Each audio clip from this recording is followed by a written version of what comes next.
In that community that I grew up in, I was like part of God's army. When we left that, pushed out and shunned, I found a kind of new salvation in activism. And this was my opportunity to like be righteous and good again. If you look through my old posts, if you don't like LGBTQ plus people, you are evil and you should just unfriend me right now. I want nothing to do with you. And then it became dark and in the same way that it had been in the past. I feel like Columbia University is a bit notorious for being like super libbed out. It's literally the epitome of that. I grew up in a cult. I know dogma and indoctrination, queer indoctrination. This straight girl sitting next to me at GLAAD is like on Grindr, and she's saying that she's gay, but she has a boyfriend. That was when I learned about non-binary. And the fact that everyone around me, yes, this is the way it is. Oh, I have a lot of catching up to do here. We need to give little boys puberty blockers so that they can be convincing girls. Wait, hold on. What the fuck are you talking?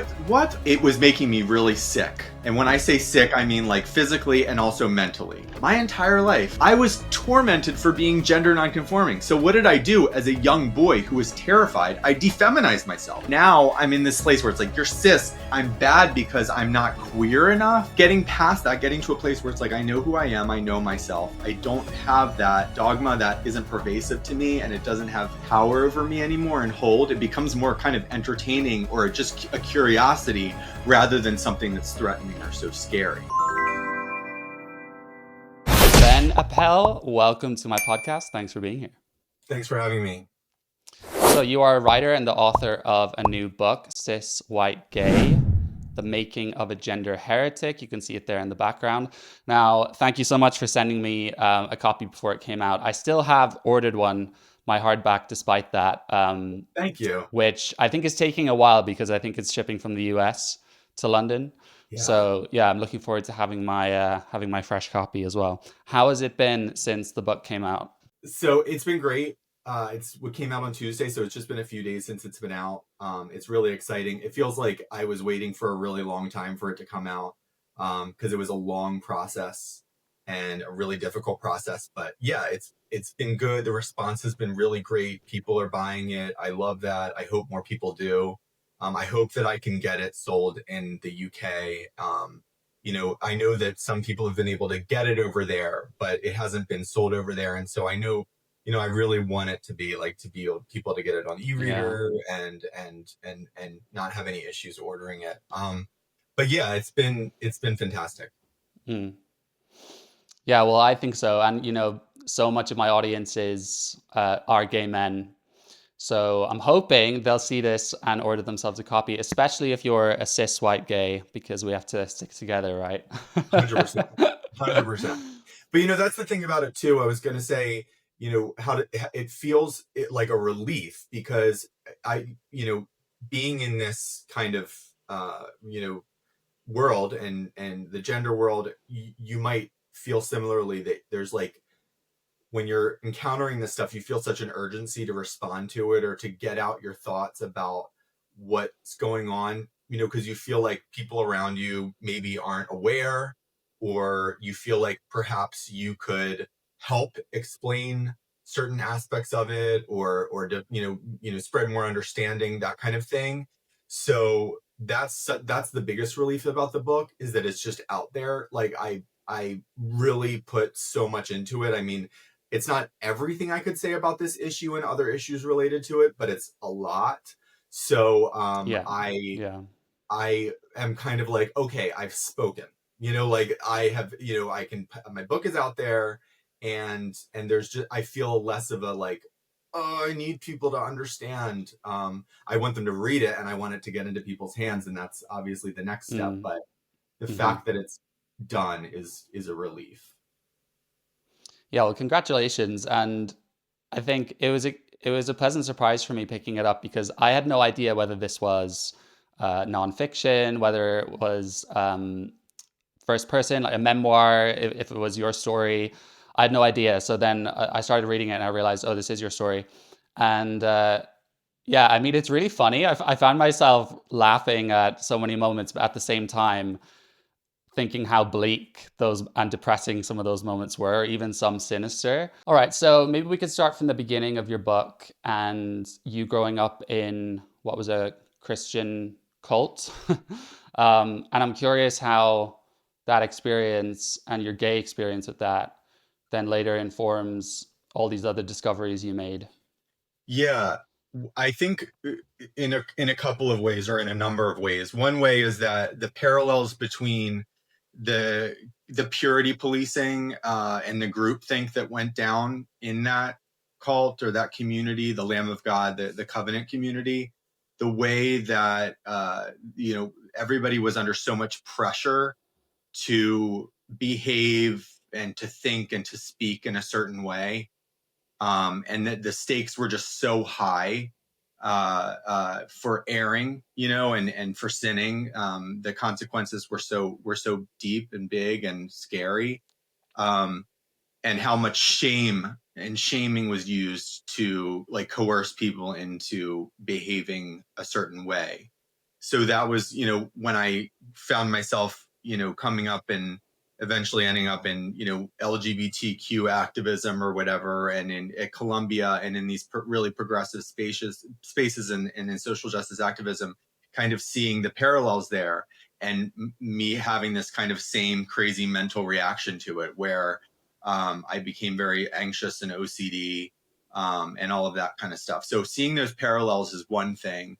And then the other thing was, like I say in the book, growing up in that community, I really wasn't, I didn't realize how different I was. I mean, other people were aware, but it was such a small bubble that I grew up in. So there wasn't like a clique, like an in clique of jocks or anything. I mean, there were 4 kids in my grade, including myself. Like, it was just a very tight knit and small. And so I was super, super effeminate, but it wasn't really pointed out to me until I was around 12. And then after we left the community and we were out in the real world, when I'm in these public schools, and that's where I was kind of made aware, like, are you a girl or a boy? Are you a faggot? This kind of stuff. And so coming from that really religious background where I'm learning, like, where sodomy is literally a vocabulary word in my Bible class, and it's so ingrained in me about how evil homosexuality is, to then being ripped out of that cult, and kind of plop down in a completely new world. And then everybody in that new world, all of my peers are like, you are this thing that you have been told since you can remember is pretty much the worst thing you can be. And then, developing, going through adolescence and puberty and realizing, oh my gosh, I am, it was really, really scary and really awful. So, all of those things, kind of the purity policing, the dogma, the groupthink, and then, the story being that I found a kind of new salvation in activism, like, because, here I had a new community of people, and this was my opportunity to like be righteous and good again. Like, in that community that I grew up in, I was like part of God's army, and I was a soldier for Jesus. And when we left that and were, kind of pushed out and shunned, I didn't have that feeling of safety and security of like, I'm a virtuous person, I'm a good person. And then of course, all my peers are like, you're a terrible person because you're gay and all of these things.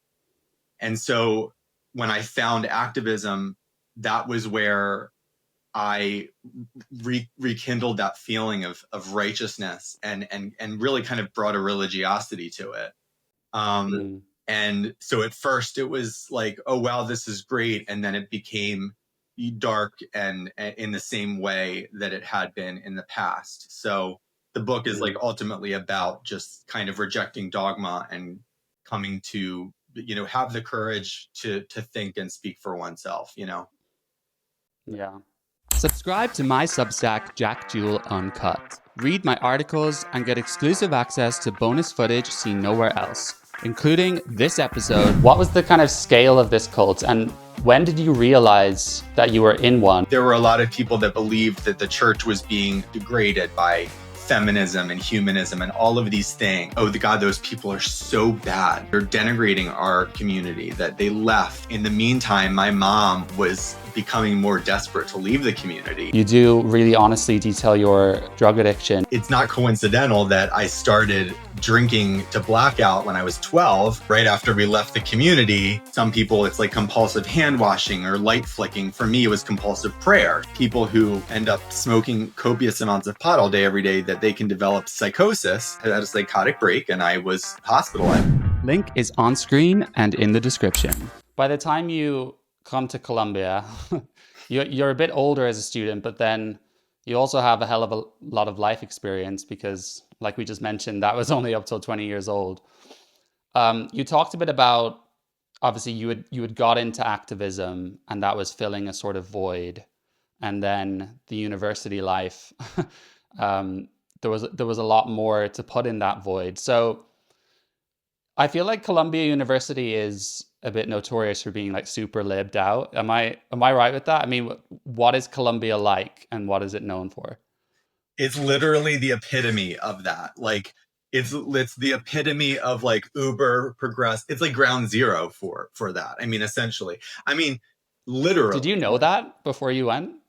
Well, it's what attracted me to it, because at the time, I mean, I was a believer. Like, this was 2014, 2015, 2016. Like, when I write about in the book, when I worked on marriage equality campaign and volunteered for that campaign in 2012 in Maryland, and I had started seeing my now husband in late 2011, and I was volunteering for that. And then we won that campaign. That was like it was a life-changing experience for me, because I was like so convinced we were going to lose, like it wasn't going to go through, and, and all of these things. And so it was super, super affirming for me. Like, I was like, oh, it became this idea, because I was just so convinced, like, of course we're not going to win. Like, I just had such a cynical and pessimistic view.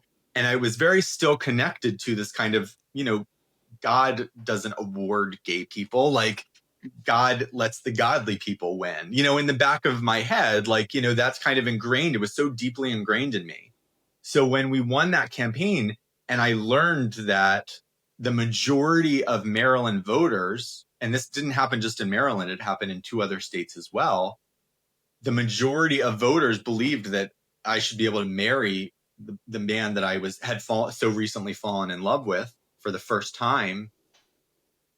I was like, oh, I don't know. It was just such a powerful thing to know that the majority of people didn't think the opposite, that I should burn in hell. They were like, oh no, he should be able to do this. And it was affirming, and it really changed things for me. And it also really, I was super on fire for social justice. I wanted to keep chasing that feeling. And I saw like what could happen when you organized and worked on things. And I thought, this is my calling. This is what I need to do. And like I said earlier, like, it gave me that sense of righteousness, that sense of like, I'm on a holy mission now. Like, I'm once again, I have a purpose and a mission that's making me righteous and good. And so, then Donald Trump was elected in 2016, at the end of 2016, and I was accepted to Columbia in April 2016. And then Trump was elected in November 2016, and I was super devastated by that. Chuck, I mean, if you look through my old posts, like, well, I don't know if you really can. I mean, I don't know if they're still around, like on they're like Facebook or whatever, but it's like, it's all of this stuff. Like, if you don't like LGBTQ plus people, you are evil and you should just unfriend me right now. I want nothing to do with you. Like, it was just all of this stuff. Like, I was that person. I mean, I interned for GLAAD in 2017. I was a believer, a true believer. And so after Trump was elected, and his first inauguration occurred my first week at Columbia, like my first week of classes in January 2017. And so I was so relieved to be in this uber progressive bubble where I can kumbaya with all my fellow, queer folks. and people that were like me, and hashtag resist against this administration, and do everything I could to become like Mr. LGBTQ activist. Yeah. And so I was on fire for it. And that's I was It kind of read to me a bit in the book like up until you started there, it was very much more about gay, and trans was kind of a bit of an afterthought. Is that right? 100%. 100%. Yeah. And when I say like queer folks, like to me, and I even say this in the book, like I wasn't necessarily very afraid of the word, like because I understood why people were. I didn't really like it, but I didn't have that kind of guttural reaction because I was never really called queer as a slur. It just wasn't so common. I was a fag. So if everybody started calling themselves fags, I would have been like, what the fuck, But queer didn't trigger me so much, but I could understand why it did trigger other people. I really, really reacted to it, and when I started to realize like what the implications of queer were, like it wasn't just about being gay; it was about a politics and a positionality, like a kind of opposition to cis heteronormativity and all of this bullshit stuff, and like everything that came along with it. And now I just can't. Yeah. It's like I hate the word. And I want nothing to do with it. And also how linked it is to queer theory, which I write about in the book, like, and how, critical theory and queer theory and how pervasive that is.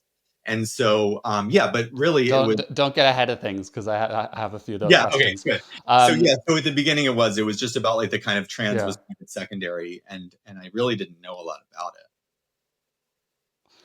I think, I enjoyed the whole university section so much because I think the way you just describe all these little scenes so well, I can see them coming to life, and you just being this person that's slowly becoming more and more like, what the hell is going on around me?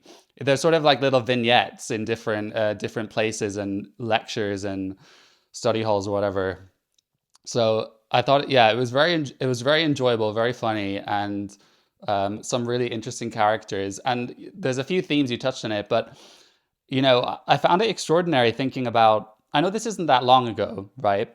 But I did my undergrad. I started 2016 over here in the UK, and this was just like nowhere. I mean, I went to drama school and did musical theater. So if it was going to be anywhere, it would have been there. Yeah. And I know people that teach in these schools now, and they're like crazy. They're, Black Lives Matter, flags everywhere, like trans is everything, pronouns everywhere. For me, like, so I graduated then, sorry, I started 2013. I graduated 2016, right? That's why maybe it's a little bit different. Oh, but okay, yeah. It was still like there was no sign of it, like not a glimpse of. We never even spoke about politics. It's so hard to even imagine that now. But I know that things started earlier in the US, and one thing I found very interesting was the whole stuff around Islam and Muslims at Columbia, because similarly, this was not something that would have been on my radar at all. And maybe it's because of the places I've lived, because we have some towns here that are like pretty much fully Islamic now, but so those people have been feeling the effects for much longer. But I mean, I wasn't even, I don't know if I should be embarrassed to say, or if it's kind of normal, because we shouldn't be obsessed with foreign conflicts all the time. But I didn't really know anything about Israel, Gaza until maybe like a year before October 7th. Yeah. If someone had mentioned Israel to me, I'd be like, oh yeah, that's like a Jewish country, and that would have been it, So considering this is way pre October 7th, and on campus there's just this huge Palestine protest, like Palestine culture. And you mentioned, maybe where we could start is, you talk about how the Muslim students were kind of shrouded in holiness, and you were invited to do a call to prayer, and everyone was absolutely gagging for it. And now you said on reflection, you wouldn't have thought at the time, like maybe some of those students were hoping to convert, but now you could imagine perhaps some of them were. 100%. Sorry, I know I touched on so much there, but I just wanted to get my feelings out. You really did. And it is, I mean, Look, it's the It's same. just so like Islam is at the forefront of so many people's minds in the UK right now Yeah, because we have I don't know if you kind of see any of it going on, but the amount of kind of sectarian politics we have bubbling up because our population of Muslims is huge, and some of the stuff happening I find quite terrifying. 1,000,000%, Jack. And I think I say this in the book. I'm pretty sure I do, but the one reason why it's so different here in the States is because we are landlocked. I mean, you share, Europe shares borders with different countries and regions, and we're landlocked by it. So like, going back to, 9/11, that was like an enormous shock for so many Americans because there were a lot of us that were just unaware that there were these peoples and these different religious people who hated us so much and that would undergo such length go under such lengths go to such lengths to inflict such pain and so on, like destruction. So when I would start hearing about, like, conservatives or the right in the States back in like 11, like when Obama, after Obama came around 2008, then 2010, like when people would start being like, oh, Sharia law, and like, oh, and Islamists and da-da, and oh, I know Obama's a Muslim and this and that. I was like, okay, like, literally, there's literally nothing to worry about. Like, calm down. Like, if we have anything to worry about, it's these crazy, like, Christian fundamentalists that are in government, and like Christian nationalists, and like, who is even Muslim? Like, where are they? I don't know what you're even talking about. Like, I knew And people. that sounds kind of valid though from an American perspective, Yes. Yeah. And considering the size of your Muslim population. right. So, I mean, obviously there were like places where there was a higher Muslim population and perhaps more in urban areas and stuff. And of course I was in the suburbs at the time. So like, I really didn't, see a lot of it. But I was like, that's just a kind of what's the word? Like, just something that they're making up to kind of, scare Yeah, people and get, and conspiracy. conspiracy. And so it was a huge shock for, like you said, it wasn't until like maybe a year before October 7th where you were like, oh yeah, Israel, like there's this conflict going on, whatever. For me, I knew that there was a conflict going on in the Middle East. I knew that it was very consequential, right? I was very, very naive about the politics of it, about the origins of it, about just so many aspects of it. I was very, very naive and ignorant about. I became a little bit more aware of it when I went back to community college the year before I went to Columbia and took a history course. And I was like, read it cover to, like, I was so thirsty for knowledge and just like so excited to be learning again that I was like, I devoured it. And that was where I kind of started seeing like, oh, like, when Israel became a sovereign nation, when the UN recognized Israel as a nation, when Truman recognized Israel as an independent nation, when and all of these, and just kind of understanding how these things were linked, and how that was even like in a way linked directly to jihad, to the 70s, to Afghanistan, and then eventually to 9/11, like all of these things, this kind of just this narrative, and being like, oh, I can see how these things are all connected and how we kind of got where we were. So that kind of helped.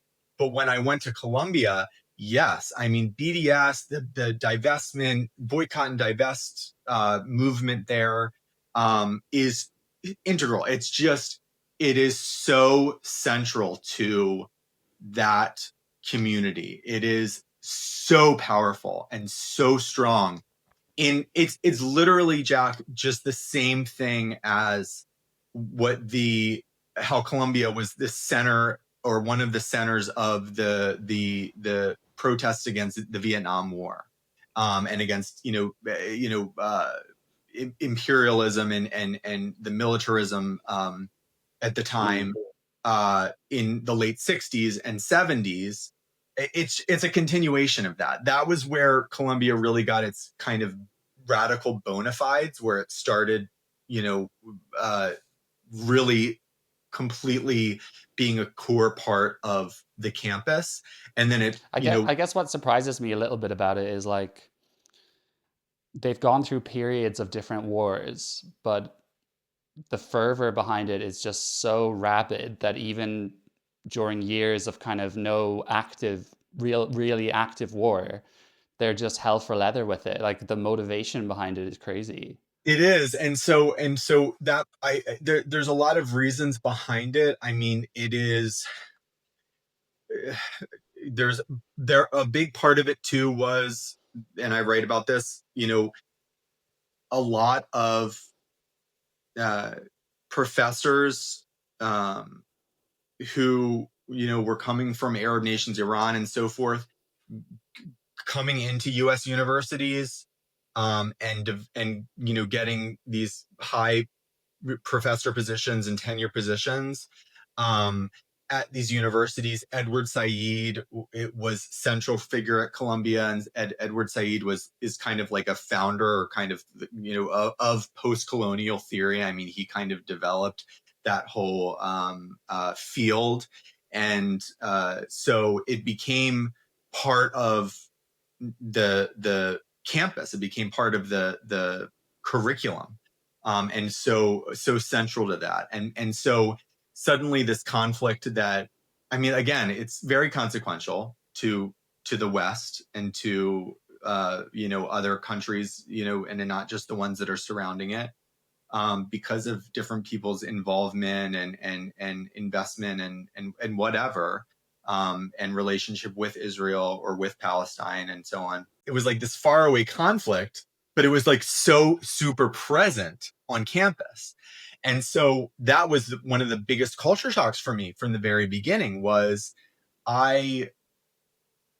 everybody was taught, like, it was a constant kind of conversation, and there were protests always going on, and there were like here's the apartheid like walls like being erected, and all of these things, and BDS and boycott, divest, and anti-Israel.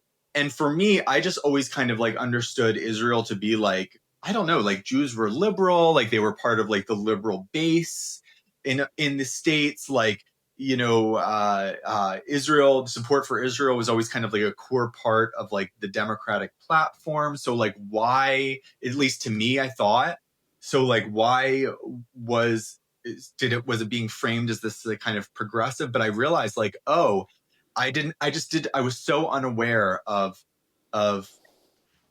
anything beyond center left and center right. Like I didn't realize. And so suddenly I'm in this hotbed of like, this is the core and the center of the radical progressive left. And this is where it is. And this is what it's like. And in the meantime, Trump comes into office and he takes this really radical, strong position against Muslims, against banning Muslims from the nation and so on. So me being totally anti-Trump and part of the progressive brigade, I was like, okay, this is only natural. Like this is what I must do. I am going to, this is the progressive cause, you stand up for Muslims and you fight back against this fascist regime this racist, xenophobic, fascist regime that's trying to ban people from the country. And I was so naive to how consequential this is, and this issue is, and So how. did they have you believing for a while that Israel was really evil, or? No, they really didn't. And I feel like I would have if I were younger and more impressionable. But that's probably why I was able to write this book. That's probably because I'm 33 when I enter Columbia. I'm an undergraduate student at 33 years old. I was a non-traditional student. And so I am years away and miles away from developing the courage to think and speak for myself and to have the fortitude to do that. But I do have critical thinking faculties. Like my frontal lobe is fully developed. Like I've been through these things. I have this advantage over the people who are younger than me. So when I'm in this, I grew up in a cult. Like I know dogma and indoctrination. So when I am in these classrooms, I am like, teach me, you know, educate me, indoctrinate me. But I couldn't turn off that critical thinking of my part of being like, that kind of seems a little weird or counterintuitive, or like, well, I don't really know about, and these kind of questions, this dissent, doubter, like this, Yeah. doubter, like that section kind of begins with Columbia, is because I'm starting to be like, I don't really know about this. And, And and that then, was something I really wanted to ask you about, because I feel like, you talk about so many of the theories you're exposed to, all the queer theory stuff, all the racial politics, obviously all the gender ideology, and all the anti-Westernism as well. I mean, we could talk so much about all of them, but yeah, um, I found it quite impressive. I guess my experience being very kind of politically naive and apolitical, then when that's all you're exposed to, they frame everything in such a kind of intricate, appealing, convincing way that even if you are a very intelligent person and open-minded, sometimes you need someone else to come along and be like, hey, have you thought about how that contradicts this? And like, this is weird. And what about the consequences? Because for me, like, once that other voice came along, I was able to say, oh my God, yeah, you're right. And then it was like unravel. But you went in there being able to identify some of these disparities and discrepancies yourself, And in the book, it very much reads as though you're having these thoughts like while you're in the classroom, while you're speaking to people. I mean, was all of that happening very much presently, or is some of it almost kind of in retrospect, you're thinking, oh, well, subconsciously, like I actually did find that a bit weird? I mean, how did that work? it actually is kind of a real-time thing. Yeah. The difference is that if you would have asked me at the time to articulate it in the way I was able to in the book, I never would have been able to. I would have been like, Okay. all I can tell you is that I can't sleep and I'm riddled with anxiety, and my OCD is back, where I'm like praying for forgiveness in my head all the time because I'm being made to think that like I'm a bad person because I'm like cis and white and like, a male, and like I'm a colonist and I'm a colonizer. I mean, all of these things, like I was like, it was just so, and suddenly, and like the straight girl sitting next to me at Glad is like on Grinder, and she's saying that she's gay but she has a boyfriend, she's a gay man but she has a boyfriend, and her pronouns are they, that, like, it was just like, what the fuck. She was one of my favorite characters in it. Totally. I think she just came like very funny, but also just such a bitch. I mean, I think you said that you were certain she was a narcissist. Can you just tell me a bit more about her, because it's just a really good part. Well, that experience working at Glad, my first summer at Columbia in the summer of 2017. And Now, that's a like LGBT charity, right? Just so yeah, my kind of like audience knows. Yeah. very similar to Stonewall, or Yeah. HRC, the Human Rights Campaign stuff. Super, super influential. They have a lot of money, and their method, their mission is to influence discourse. So Glad essentially liaises with news organizations and with culture. Like they'll go into like Broadway shows and movies and films and television and be like, this is how you must talk about these issues. Like, hey, I noticed that you're starting to get into trans or gender nonconformity, or you're getting into gay. This is how this must be represented, and this is it's really, they're just it's re-education. It's queer Yeah. indoctrination.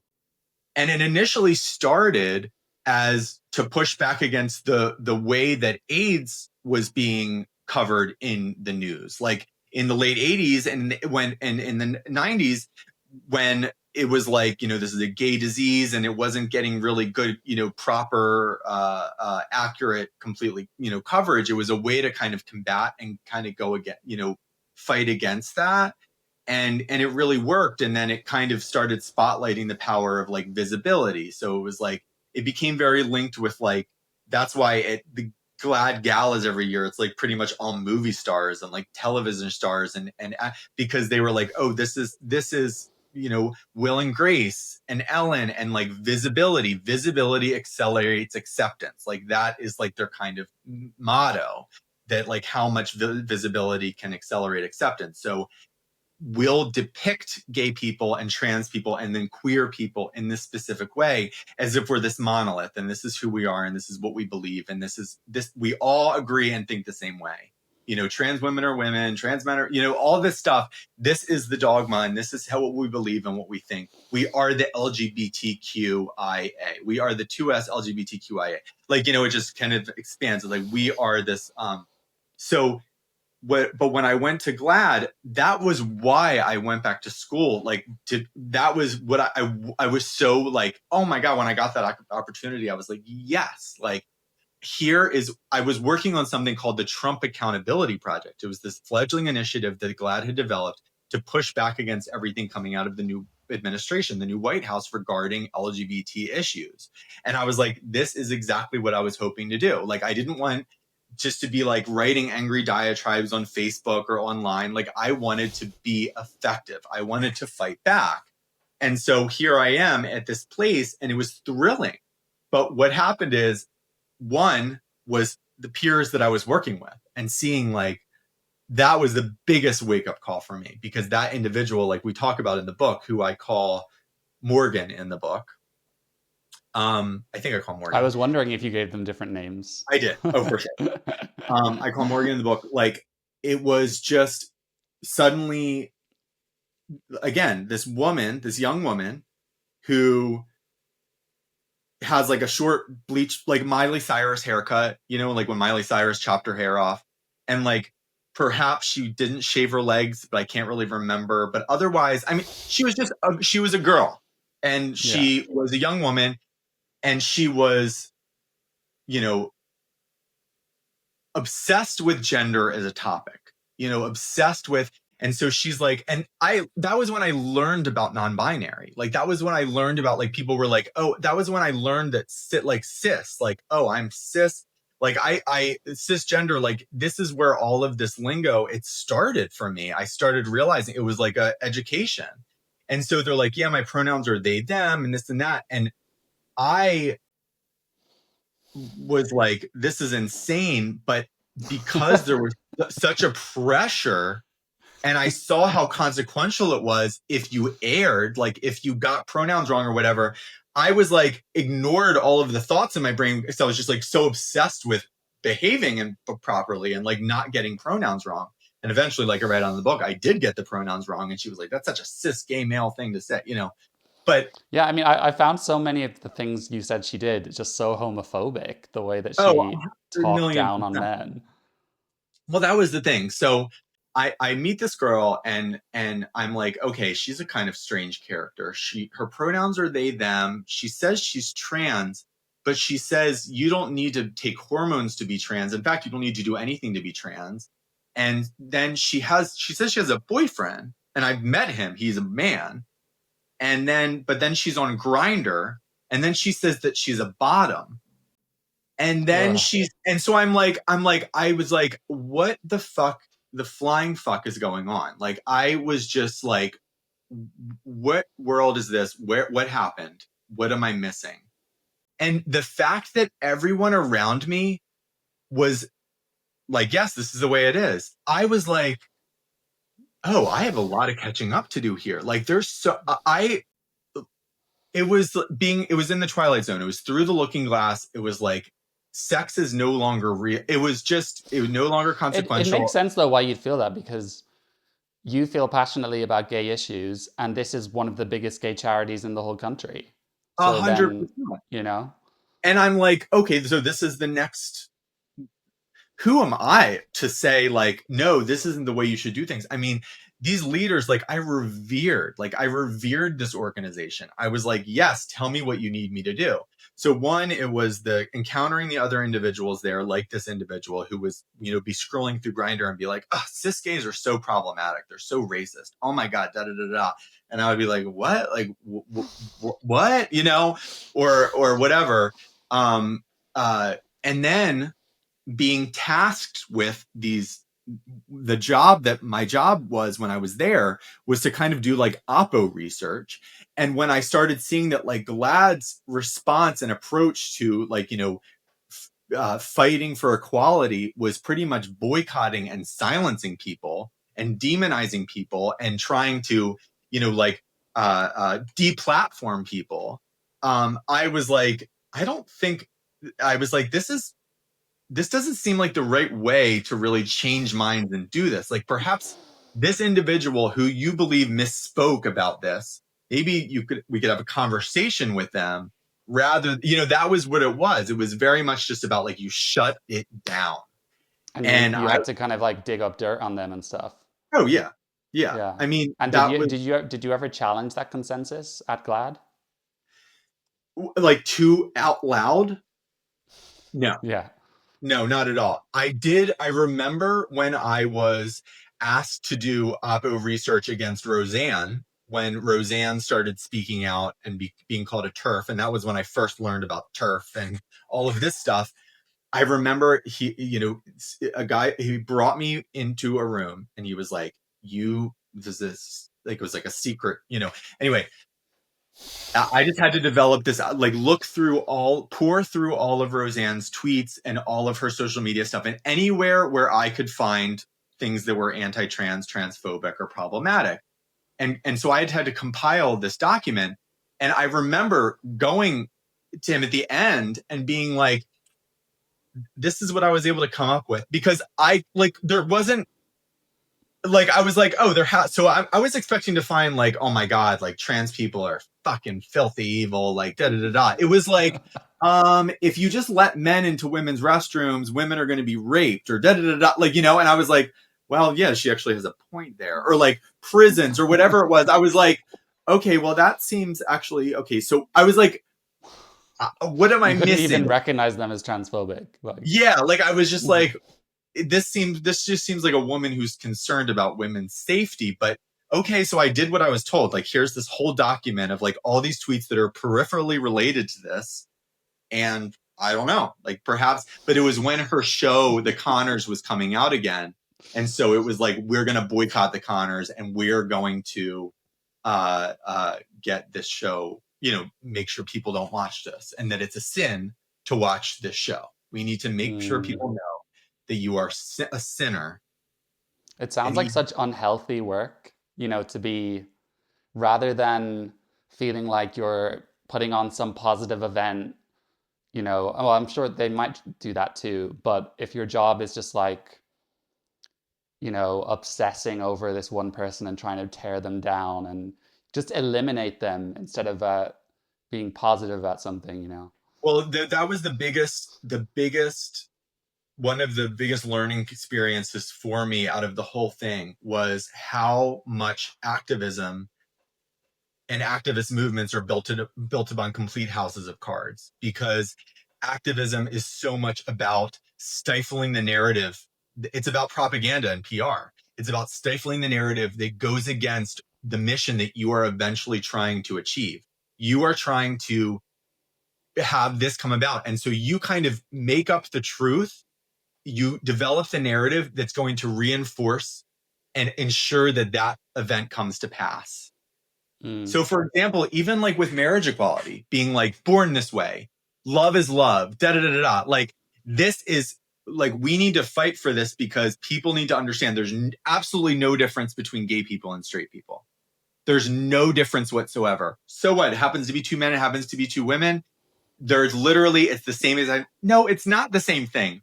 We're fucking two men and two women. Like, sex is not like, you know what I mean? Like, it was like, it kind of started like where it was like with the feminist movement, it's like, there's no difference between men and women. Like, anything men can do, women can do. Actually, no, that's not true at all. Like, sex is very consequential. There are very important and, sex differences, and you know what I mean? And so it was like these movements that were just built on houses of cards, where it eventually becomes, you have to stifle the opposition. You have to silence people, because the whole thing will come crumbling down if enough people start learning the actual truth about this.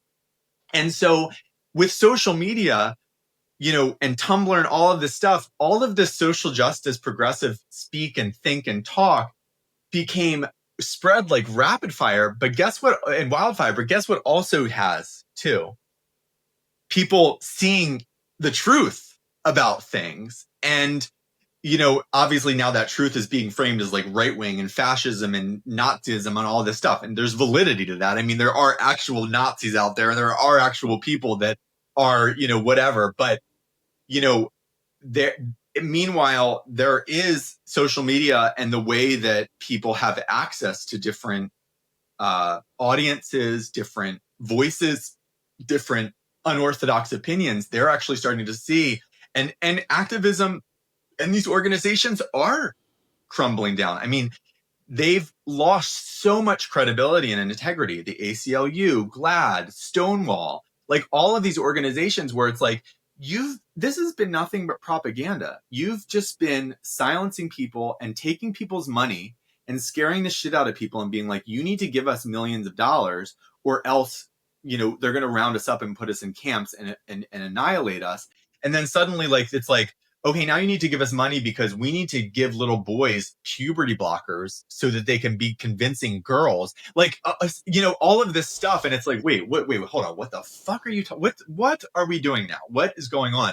And so once you start, and then, you start connecting with it, you and I would never have met in a million years if we weren't aware of this issue. You live in London. I'm in New York. Like, and so it's just like you start to develop you start to see like, oh, I'm not alone. I'm not crazy. Like, there are other people that are being like, that seems really homophobic, or that seems really racist, actually, or that seems really regressive, or what the fuck, or like, you're literally denying that sex isn't real, that, whatever, that sex is real, this kind of stuff. I think that, that's just kind of where we are. And so much of activism is about narrative. It's about selling and power.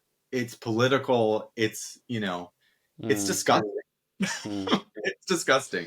It's totally crazy. And I just find it so mad how people working in those charities are exposed to and lots of people who believe, like the true believers, they're exposed to the other sides of the argument actually quite often, and in quite a balanced way. Like when it comes from a celebrity trying to be really careful. I was never exposed to those. I just was not on social media. Like my woke phase wasn't very long. But once I was like, oh, that sounds pretty reasonable. That sounds pretty reasonable. I don't know how you work at a charity and read the things those people say.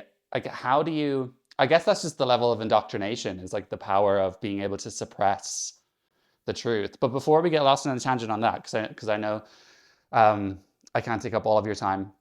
I mean, there's so much while you're at university, that great stories, all the different ideas you're exposed to. I'd love to talk about all of them, but particularly some of the queer theory stuff and the pedophilia. Definitely recommend people read about that because it's super sinister. But we're coming to the point where I've only just started the heretic section. So what happens after that is kind of news for me, but then maybe it's a bit more aligned to some of the stuff I've seen you do online in more recent years. And I'm not super familiar with everything, but how can you bring me on a bit of a journey of, you're at the university and you're having thoughts, but you're kind of keeping them under the lid, at least for the time being, and then you come to the point of reading that article about the trans kids. Is that kind of where things started blowing up?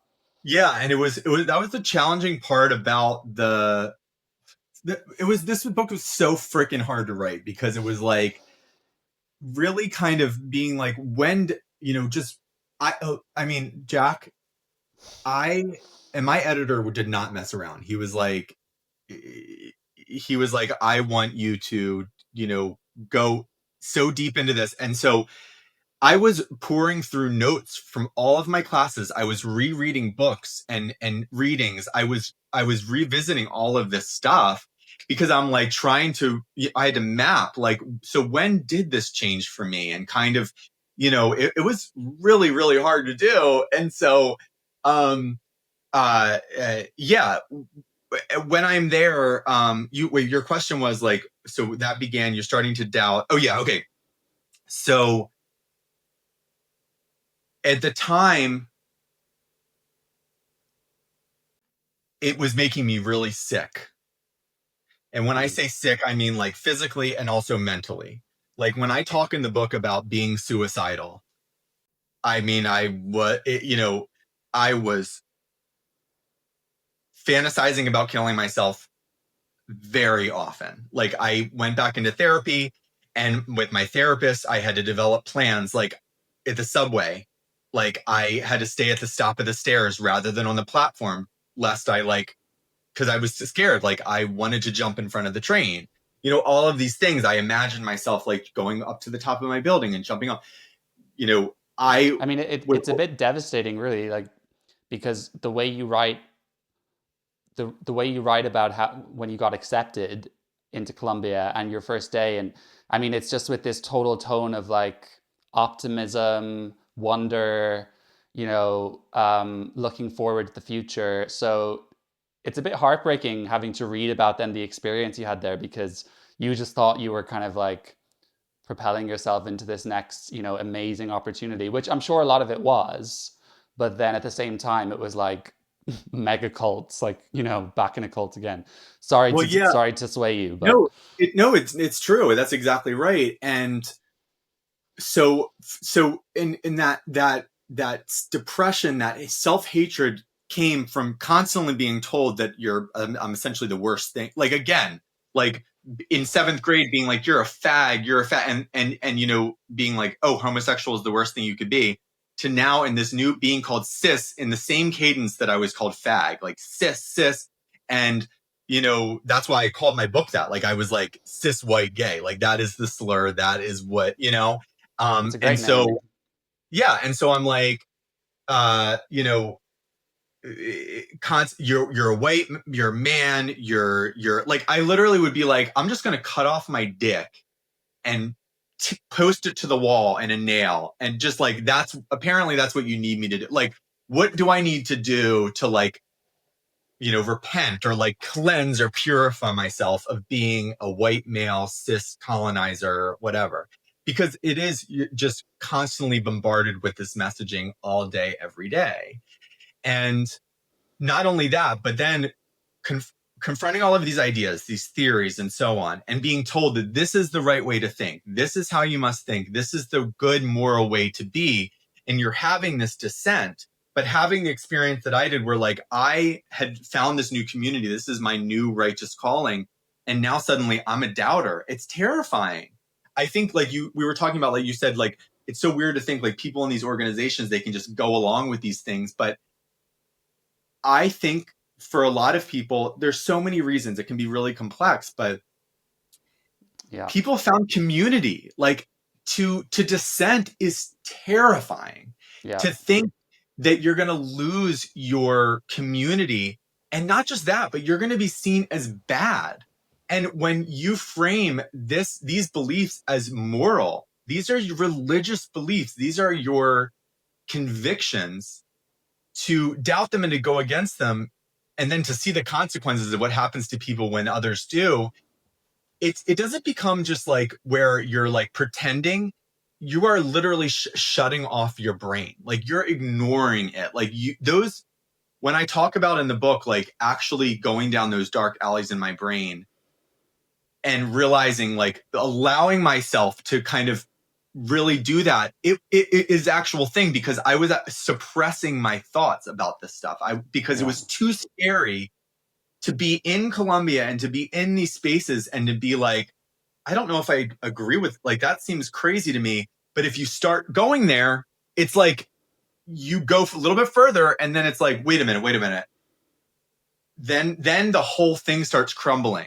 you know? Mm. So it's super, super scary. So, I'm becoming super, super depressed because of this stuff that's riling up. And then also because I'm stuffing down my thoughts and these feelings. And it was just so crippling. I don't write about this in the book. At least I don't think I do. But what changed for me and what was a very consequential part of it was I did a year of trauma therapy, something called EMDR, while I was at Columbia. For people who don't know what EMDR is, maybe a lot of people do by now because it's more, not common, but people have heard of it. It's like eye movement, rapid desensitization, whatever, or desensitization, whatever. It's a technique. It's a modality of therapy. I was recommended to do this back when I was 21 by my friend, one of my best friends, who's a clinical social worker who I met in AA, who I met in a 12-step program. We became really close. We're still very close. And when she learned about my story, about my past in Lamb of God and all of this stuff, and also I was like a mess, like 21, and I was like, she was like, you need trauma therapy. Like you need to go, you need EMDR. And she was like, it has high success rates. Like it seems to be really helpful for people. She's like, I'm not a specialist, but I strongly recommend that perhaps you do this. And I had been in therapy for years. I'd been doing therapy, but I had never done anything like that. Jack, when I was at Columbia and I became so riddled with this anxiety, I was like, and I started having panic attacks and becoming more suicidal than I'd ever been back, like at the psych ward level, like 1920. I was like, I have to do something. Like, I can't do this. So I found an EMDR therapist and I started doing it. I went for a year and I did this intensive, and again, it's the only reason why I was able to write the book, really, because I wouldn't have been able to really connect all of this stuff with why I was reacting and responding to this way, connecting it to the community where I grew up.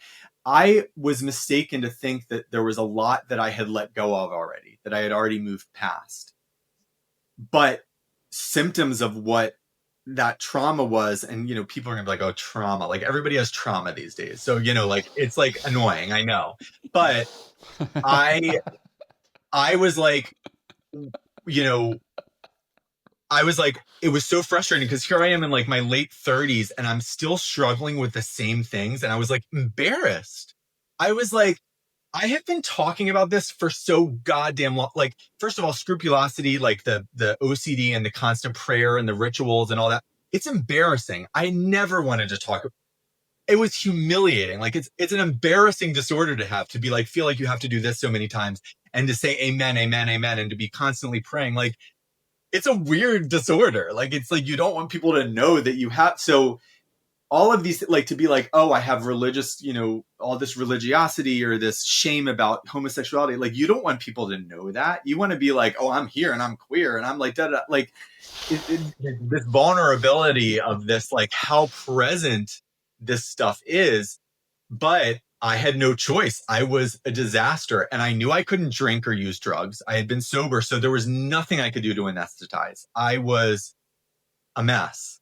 And I also really wanted to succeed. I mean, meanwhile, I'm getting like a 4.0. Like I was just crazy. I was like, it was just a lot. Like there was just so much pressure. And my dad died when I was at Columbia. I don't even put that in the book, but he died when I was there. There's just a lot. And so I did a year of, but being able to connect that, all of what was going on, to the community and to all of that, and kind of realize, broaden the view and be like, oh, this is what this is. This is why I'm reacting this way. It changed me completely. And it was immensely healing. And as traumatic and horrible as it was, it's the only reason why I was able to get better, because I otherwise wouldn't have been forced to confront this stuff. I wouldn't have been forced to really deal with all this and root out and do this kind of exorcism of all of these things. It was because of my experience at Columbia and in these progressive spaces and encountering this new cult and realizing how present all of that still was in me.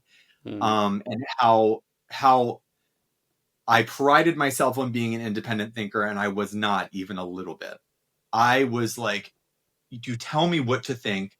You tell me what is the right thing to think and to believe, and I will do that. Like there was always going to be a people who believed one thing and believed another, right? So like even in progressivism, like you're like, there's always going to be people that are completely disagreeing, but those are the bad people. Like those are the evil people. Tell me who's evil and tell me who's good, and I'll just do that. Just let me know so I can just breathe. Like I can just be. Like I can feel safe. And encountering where suddenly nowhere am I okay or good to anyone. It was like, wow, my entire life I've been told by different individual, you're evil, you're bad, you're horrible, you're disgusting, you're going to hell, like all of these different people from every different walk of life. Everybody's just always told me that I'm horrible for different reasons. And it's either them or this. So like, what the fuck? There's literally nothing I can do to be seen as good. Even cis, like fag, like I was tormented for being gender nonconforming. So what did I do as a young boy who was terrified? I defeminized myself. I made it a full-time job to like try to walk differently. I cut my hair shorter. I hid all my Mariah Carey CDs. I like tried to deepen my voice. I stopped saying S words or, so like things that I stopped putting my hand on my hip. I stopped brushing my hair behind my ear, like all of these things, because I was like, and then suddenly now I'm in this place where it's like, you're cis. And it's like, I'm bad because I'm not queer enough. Like, I'm not like shaving my head and putting eyeliner on or like wearing a dress. Now, because I'm a man and just acknowledging my sex, and I'm just that now I'm impure in this way. There was just no winning with anybody. And it was like getting to this place where, wow, I'm never going to be good to anyone.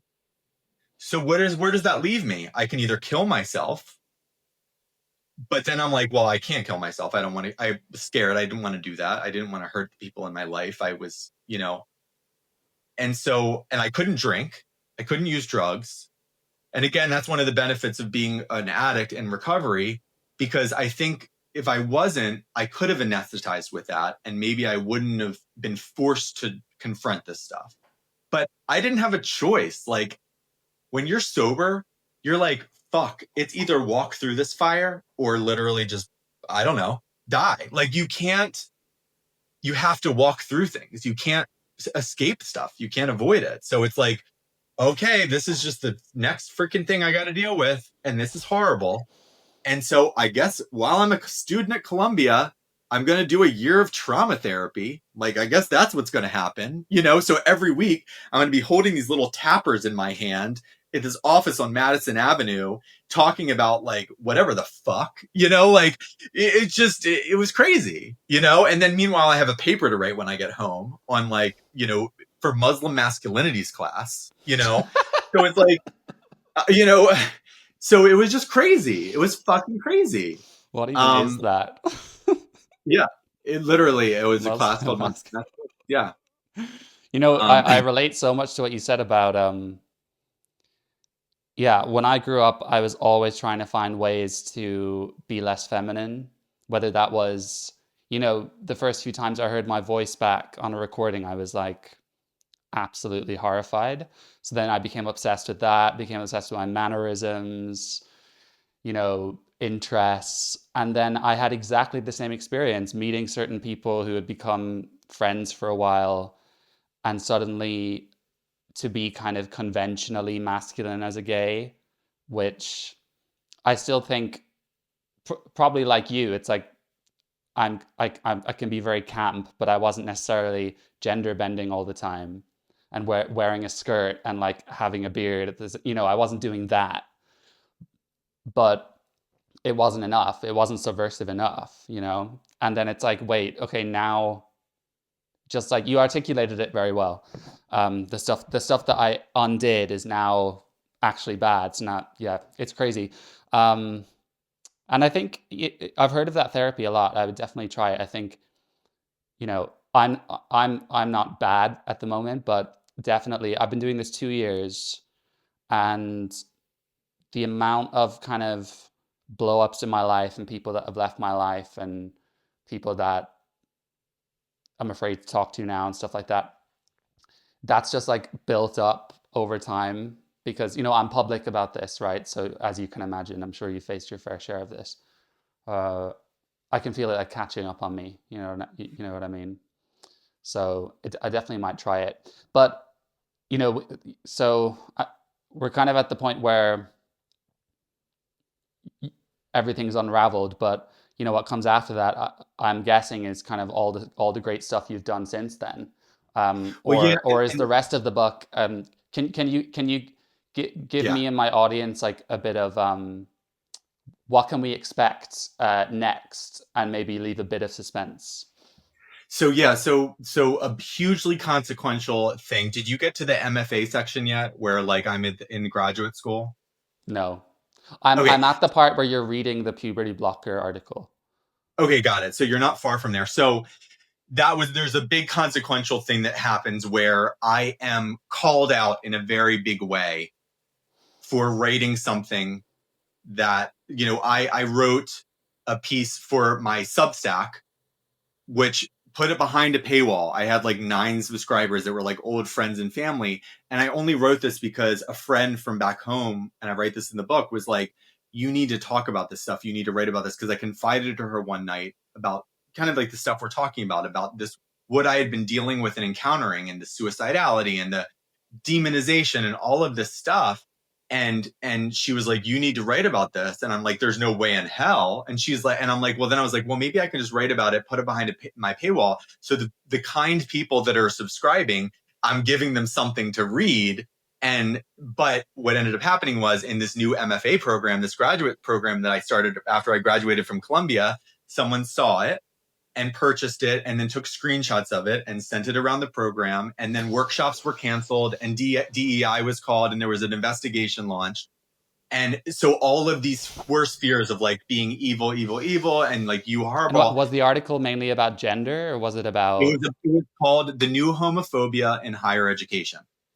That's what it Mm, was called. And it was about this queer bullshit, and it was about all of this stuff. And just, I used pseudonyms, but it was about like, this is what's happening. This is what's going on. And just giving these ideas, like vignettes, really, of like having these experiences and being like talking back against them and being like, this just seems like, why is it weird? Like, why, da da da, like kind of just like, why, and really spotlighting this stuff. And oh, it was, is that well, still and it on? also, Is it still online?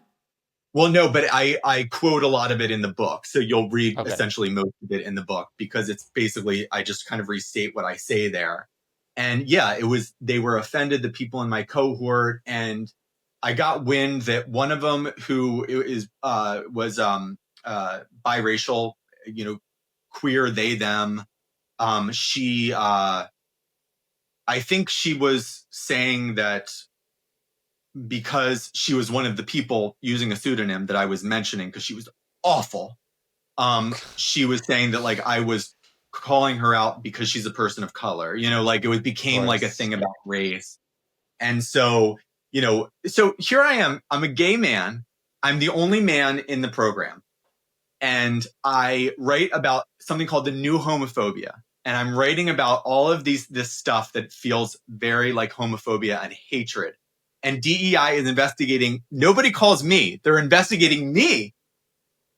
And so That's it's crazy. crazy. It's crazy. It gets even crazier. But that was a huge turning point for me, because I was like, I have to get the fuck out of here. And so being a heretic and being viewed as a heretic and someone that is, I was like, there, it kind of became, once you survive what's horrifying and is like one of your biggest fears, once you get through that and you don't die, you do become stronger. And then you start, it's just, it starts and it goes from there. And then like what became essentially the blueprint for the book is I wrote a long essay for Quillette. in 2021. So I dropped out of that program in February 2021 after completing a semester, the fall 2020 semester. February 2021, I dropped out. And so I'm, I had graduated from Columbia. I'm here. It's the COVID pandemic, yada, yada, yada. Anyway, I pitched Quillette because I had started reading Quillette because I was like, wow, this is a magazine that's like a centrist, like, just, hugely helpful to connect with different dissident voices and stuff like that, people online and so on. And I wrote an essay that was like I 12. love how like centrist it's like, oh, this is like Yeah, totally provocative. Yes. Oh my God. Totally. And so I wrote like they gave me like a 12,000 word, like I wrote this really long essay and it became like the blueprint for the book. And it kind of told that whole story. And after that, people started reaching out and being like, I related so much. And I found, I started finding a new community. And then I pitched that article to different agents at the end of the year because a writer mentor was like, this kind of reads like a book proposal too. So I was like, huh. So I started pitching agents and then that's how that started. And then I got a book deal a year after I dropped out of the program. That's when this started. And it was like, oh my gosh, and then what changed a lot for me was I wrote a piece called The New Homophobia, just the new homophobia. And it was about trans and kids. And like, cause that was just like super radicalizing for me. Like, I was like, that was like piqued me, when that, and like I write about in the book, like when I first came across that and I'm like, wait, they're blocking their puberty. Like it was just nuts. And that was where I really started to, and so I wrote a piece for Newsweek. J.K. Rowling, God bless her, tweeted it and, wow.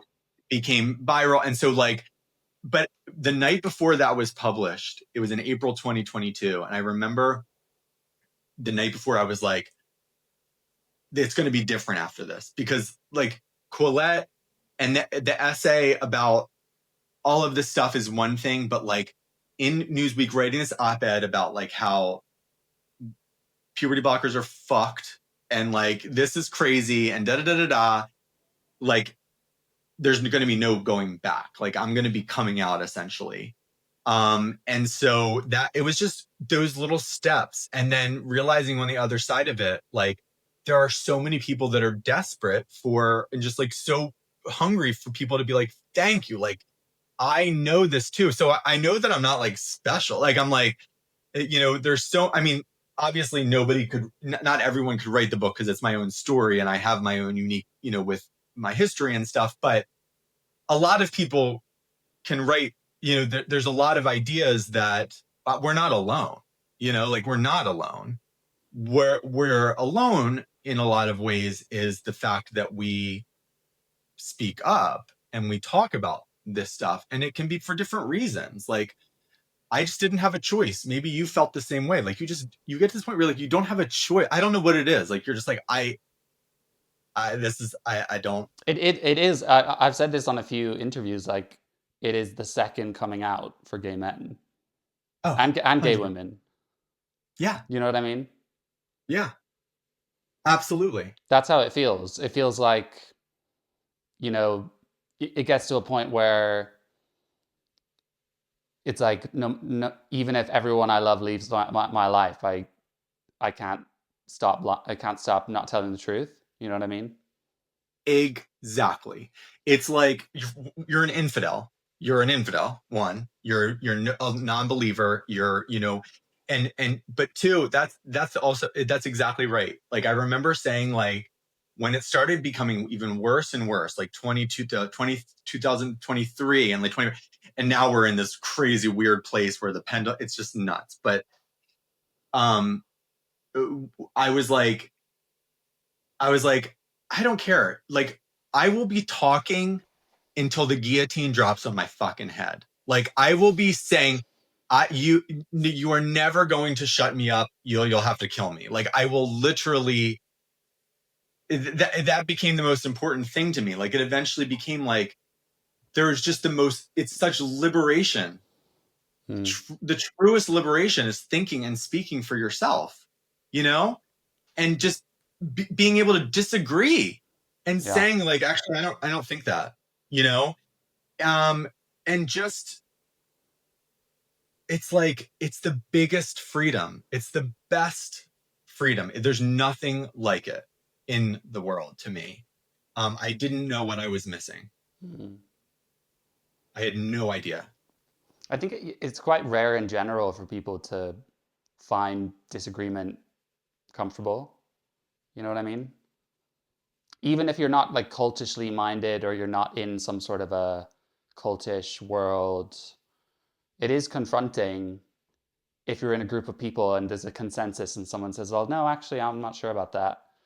But I Yeah. think if you can get more and more comfortable with that, it's, yeah, it is much more freeing for sure. Yeah.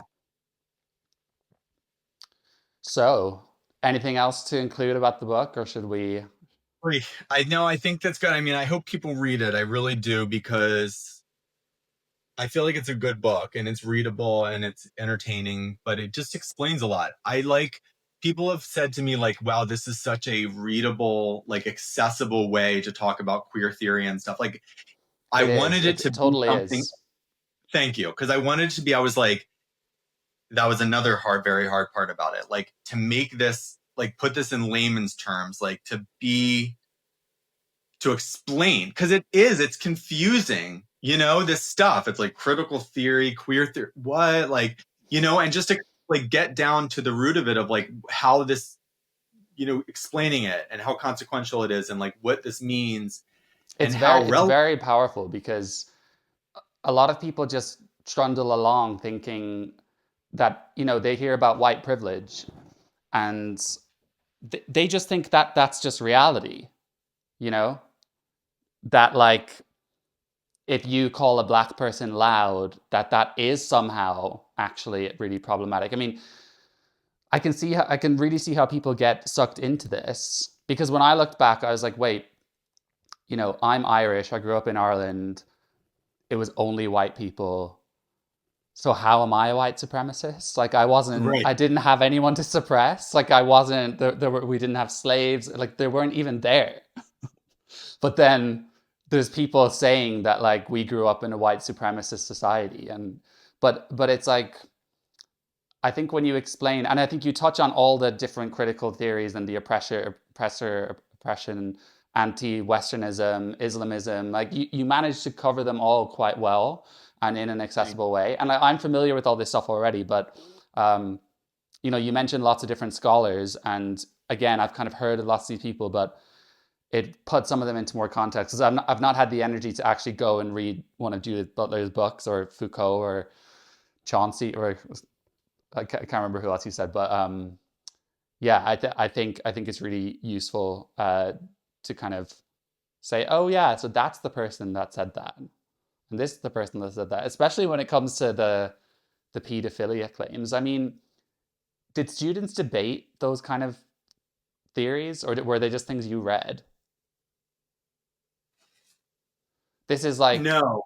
maybe you can explain for my audience around this kind of age of consent Well, type yeah. thing. So no, we didn't actually. No, we didn't really debate those things. It was more like, when I first started encountering these ideas,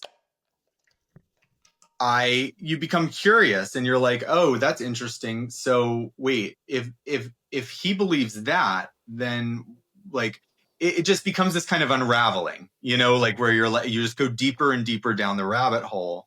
And then yeah, with Age of Consent, it was about,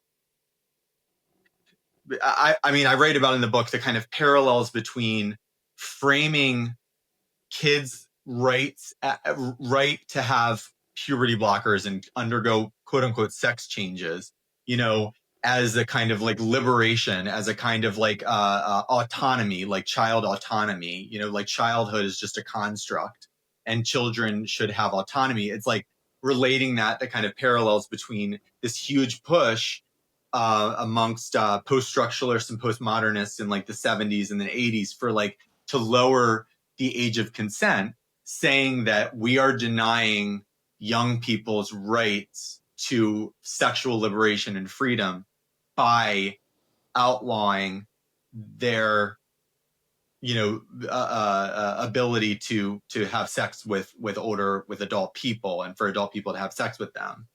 And very like this idea about queering our the way we think about things, queering reality, queering, like literally just relitigating everything, kind of being like, wait a minute, everybody just says, you don't steal stuff from the bodega. You go and you pay for it. You don't just put it in your pocket.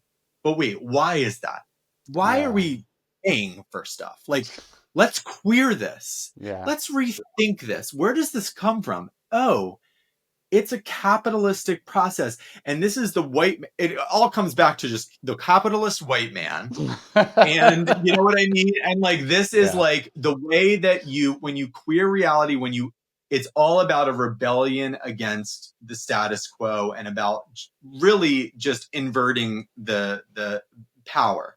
Is that what, maybe you can explain for me, when when you do courses now, they often say like, oh, and we'll also be decolonizing I mean, is decolonizing just like de-whiteifying things, or like trying to deconstruct?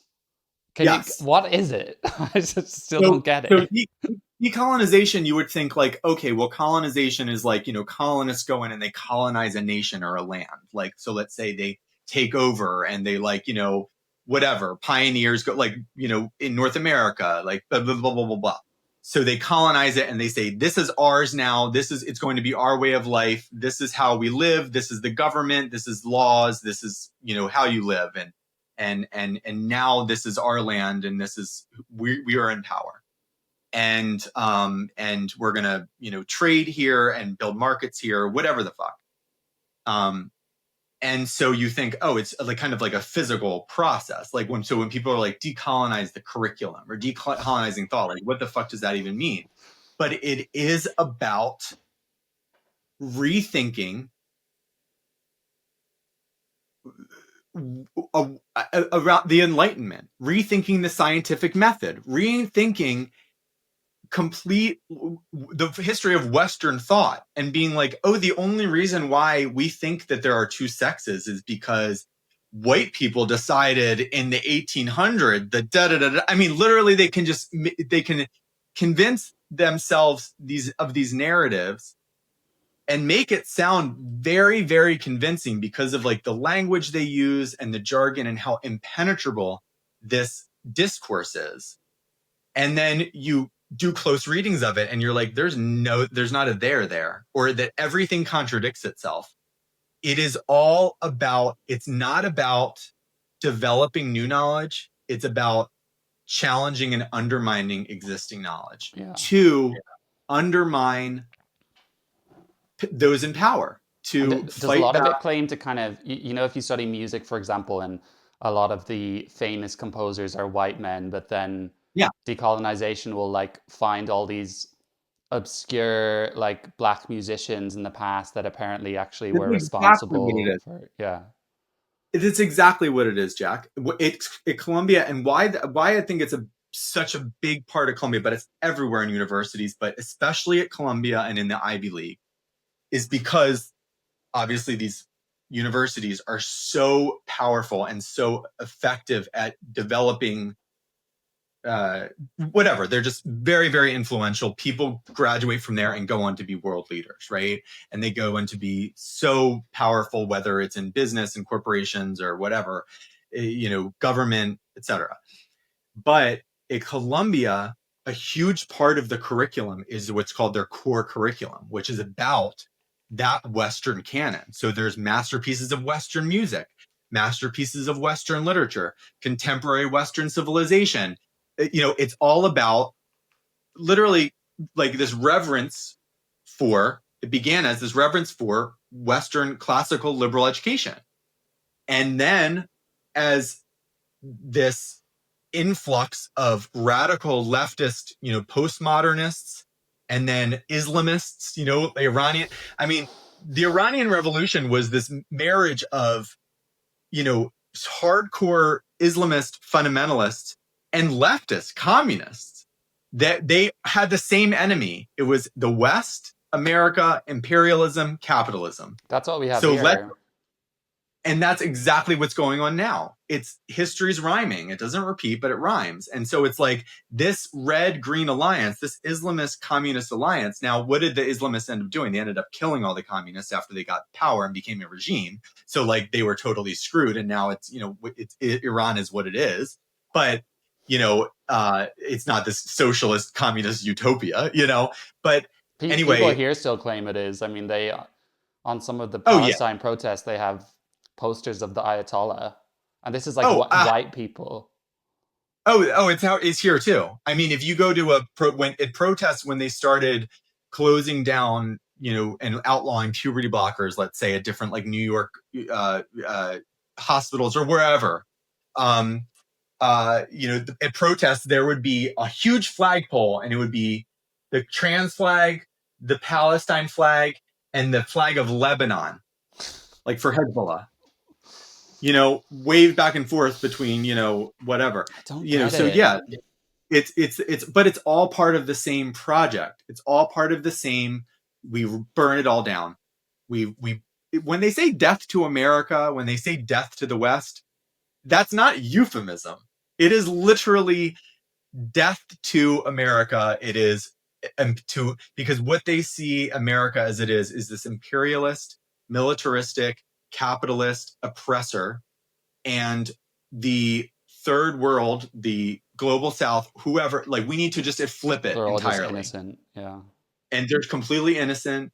And so we just, these white people have just been imprisoning people and have been, so we abolish the prisons, we let everyone out, and we raise capitalism, and we develop this socialist utopia. I mean, it sounds like it sounds conspiracist, because like the academics, a lot of them were like this too, right? Like because they're 1,000,000% this, 1,000,000,000,000%. But isn't it ironic that their jobs, and then these kids going to this privileged university, getting all this funding via charities, then going into jobs, like they're operating within a capitalist system. Oh, well, they're absolutely they're using these ideas to advance a capitalist like life.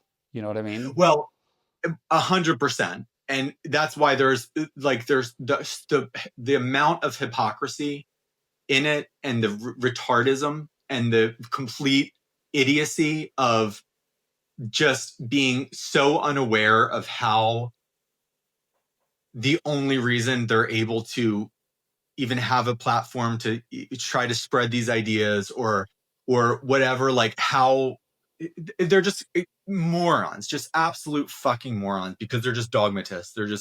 It's like biblical literalists. It's trying to argue with someone that was like, oh yeah, the earth was created 6,000 years ago and Adam and Eve were the first. Like it's the same thing. It's just this complete dogma. And you said worldview that some of them would, how is it? Like they say a prayer for the indigenous Americans who used to have the land or something before they start teaching? Yeah, land acknowledgement. Yeah, they would start land acknowledgement at the beginning of class. Like, we're standing on the Lenape land. Yeah. Would that be every day? Yeah, well, not every day, but that was a common thing. That's a very common thing, is doing land acknowledgements at the beginning of starting meetings, or starting like, I'm going to just acknowledge the da-da-da-da-da. I mean, that's a very popular custom that I was completely unaware of, but I encountered my first week at school. I was like, when he started talking about how we're on the Lenape land, I was like, oh, that's interesting. Like, it's I wrote it. Endearing how I have my notebook. Like, my notebook for my first day of notes for that class is like, Lenape land, visit memorial on Columbia's campus. Like, that was part of the homework, was to go and visit the plaque. Like, I mean, anyway. So, but you were saying something about I think you were just saying the academics like believed it, or yeah, the academics. We said lots of different things. Yeah. And you were saying like, oh, they're part of this capitalist. Well, right. And this is something this is a part that I think you'll probably come to in the book, maybe, or you're coming up to. It's like, I kind of, while I was there and I started once I became more of a dissident, and I was like, okay, I need to get to the bottom of this. Like, this romantic view that I had of this university, of like the 68 protests and the leftists and the progressivism, I had this completely, like, this was going to be my community. I wanted to be just like them, you know? Now I'm like, but wait a minute, this stuff is kind of nuts. Let me get to the bottom of this. So I started doing research, and I started looking at that time period. I started looking at what was going on in the Cultural Revolution in China, and what was going on in the Vietnam protests, and like what happened, and understanding that these these leaders and these authority figures in these universities, this is the culmination of what began decades ago when these radicals said, we need to invade the institutions and take power through the kind of like GLAAD, like I told you, like GLAAD like goes into Broadway shows and television shows and re-educates and says, this is how you must talk about that. They were like, we know that culture, that politics are downstream of culture, downwind of culture. Like, we need to influence people from the inside. So rather than say, fuck you, universities, fuck you, this, we need to become the lead. We need to become the new professors. We need to become the new leaders, and we need to educate people from the inside. What we're seeing now is merely the culmination of that, what was called, they call it a long march through the institutions. And They who are those framed main entities like doing that? Are they coming from certain critical, critical, so leftist critical theorists who modeled themselves after, I mean, these are Maoists. Chairman Mao and the Cultural Revolution, where there's like the students who were the Red Guards that were like beating people to death, like their teachers with sticks, and people were getting struggle session. They were being put on stage and booed and, you know, shame.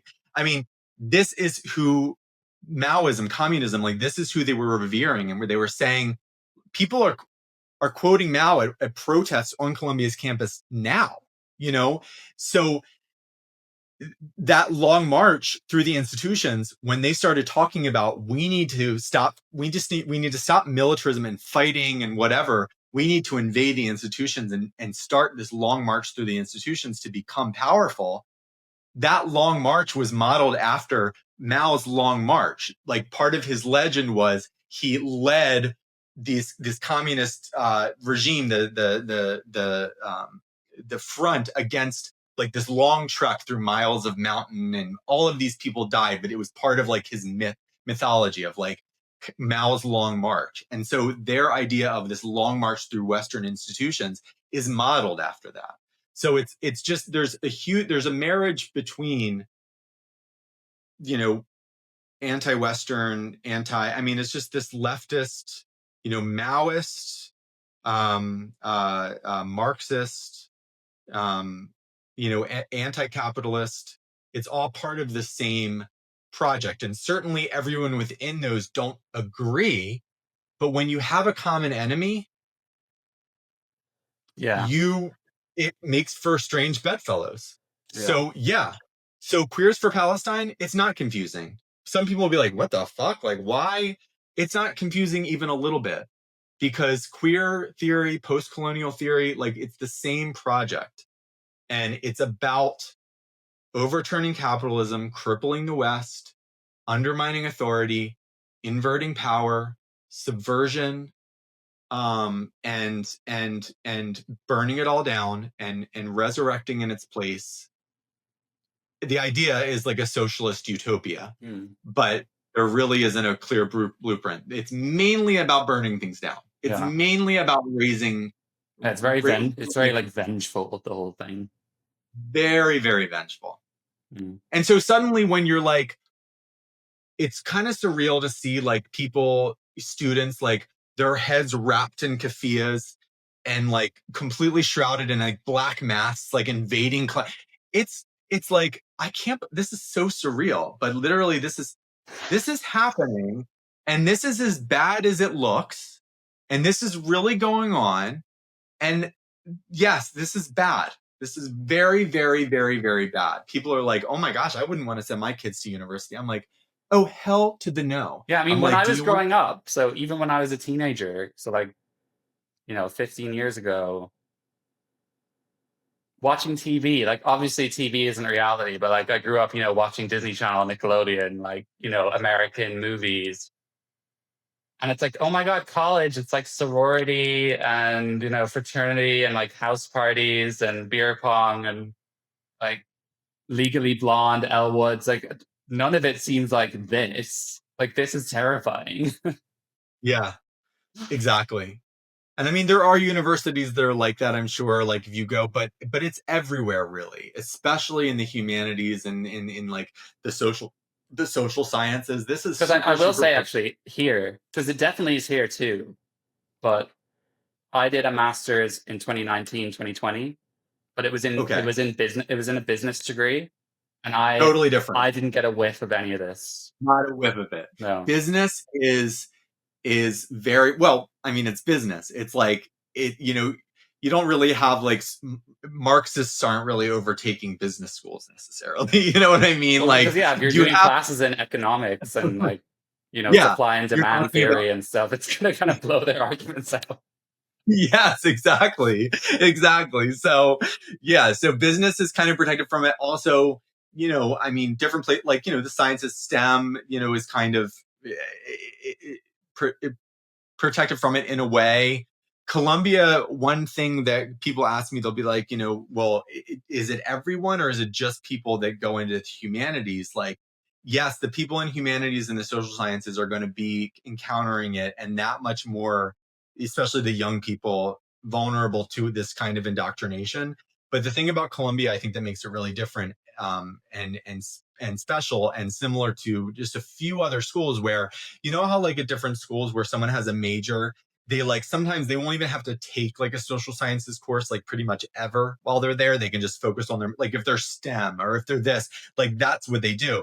Columbia has this thing called the core curriculum where it's like a requirement for all of the students there to take this full rounded course thing, which is ideal because it's like ideally it's like, yes, like it's wonderful to think about people getting this full classical liberal education, but now because these disciplines have been completely invaded and taken over by these radicals, um, then everybody is essentially encountering them. Where like, yes, you're going and you're reading the Western canon. So let's say you're reading Homer, and let's say you're reading, whatever, and then you're going to Virginia Woolf, but then suddenly, then you're reading Franz Fanon, and you're having full sections on like climate and sexualities and gender, and like it becomes all about, and it's nuts. I mean, it's absolutely nuts, and the kind of the moral of the story changed from like, hey, look how amazing the West is and what we've achieved and what we've accomplished. What can we do next? It becomes, oh my God, look at all the people we've hurt and harmed and how people are suffering. How can we repent and how can we correct course? So it becomes about a mourning and not about a celebrating. It doesn't become about building upon, it becomes upon uh, tearing down. It becomes about tearing down. It's just a completely different attitude Mm. and approach. I really hope they won't win. Let's say that. We'll have to see. I Um, don't know. I don't know. well, Ben, I think it's pretty clear that we could go on forever. So next time I'm in New York, I'll definitely hit you up. I was actually Please there a couple of do. months ago. I wish I had known you better because I Oh would have my done that. gosh, totally. I actually had a Well, horrible please trip. come. I can tell you about it sometime. Um, Oh, so thanks so much. Hmm, go on. do you have plans come to New York anytime soon? Not right now, but Okay. someday. Yeah, If you're in definitely London, let let me me know. know too. I will. I love London so much. So when I'm back, hopefully I'll be able to go back over there sometime soon. Anyway, yeah. Thank you so much for asking me to do this. I really enjoyed it. It was fun. Me too. Tell people where they can get your book. So my book is available everywhere. It's on Amazon, Barnes and Noble, ebook, hardcover. It's not audiobook yet. Hopefully it will be. And then you can find me on X at Ben Appel, and benappelwrites.com online. But yes, this is my book, Cis White Gay, The Making of a Gender Heretic. It's out everywhere. So please Is that get a it. picture of of you. That's what people say. I should just say that, shouldn't I? People are like, is that you? I should just be like, yeah, that's me. No, this is a statue. That's a Marvel It's statue. after they but- like hunted you down and beheaded you for being a heretic. Yes, exactly. And I actually designed the cover. I designed this. I do love it because it has the whole like classical. I don't know how to put this into words because I'm not very scholarly, but no, you're right. There's like it's like a Roman statue or whatever, which is like it's that kind of classical Western vibe with the, the whole thing. That's what. And it actually, and I designed this, but a very good friend of mine kind of had the blueprint for this. Like she was like, I just imagine. And when she started talking about, one of my best friends, when she started talking about this, I was like, that's such a good. So I started playing around and kind of figuring out and like designing this, and this is what came about. But yeah, so I'm proud of it. I'm happy with it. Well, congratulations, and I hope everything goes well with it. And thank you so much. Thanks for joining me. Thanks for having me.